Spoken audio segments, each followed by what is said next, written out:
कांगड़ा किले का निर्माण कांगड़ा राज्य, कटोच वंश के राजपूत परिवार ने करवाया था, जिन्होंने खुद को प्राचीन त्रिगत साम्राज्य, जिसका उल्लेख महाभारत पुराण में किया गया है, के वंशज होने का प्रमाण दिया था। ये हिमाचल में मौजूद किलों में सबसे विशाल और भारत में पाए जाने किलों में सबसे पुराना किला है। ये भारत के सबसे बड़े किलों में से एक भी है, जो सूची 8वें पायदान पर है।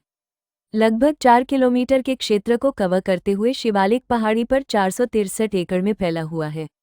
माझी और बांगंगा नदियां इस प्राचीन किले के आधार पर संगम करती हैं। स्थानीय मान्यता के अनुसार लगभग 3500 साल पहले कटोच वंश के महाराजा सुशर्मा चंद्र ने कांगड़ा का किला बनवाया था। ये किला बेहद बड़ा है और इसमें 11 द्वार हैं। इसके अलावा कहा जाता है कि इसमें करीब 23 गढ़ है। यहाँ एक दरवाजा मौजूद है जिसकी चौड़ाई इतनी है कि 3 आदमी एक साथ निकल सकते हैं और इसकी लंबाई करीब 7.5 मीटर है। यहाँ इसे अंधेरी दरवाजा पुकारा जाता है। वर्तमान समय में ये किला भारतीय पुरातन सर्वेक्षण के संरक्षण में है।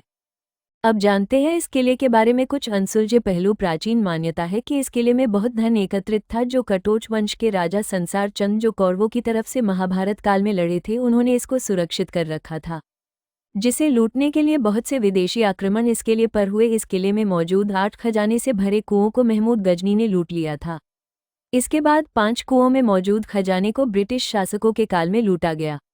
ऐसा कहा जाता है कि खजाने से भरे 8 कुएं अब भी मौजूद हैं, लेकिन यह अब सिर्फ रहस्य ही है और किसी को असलियत नहीं पता।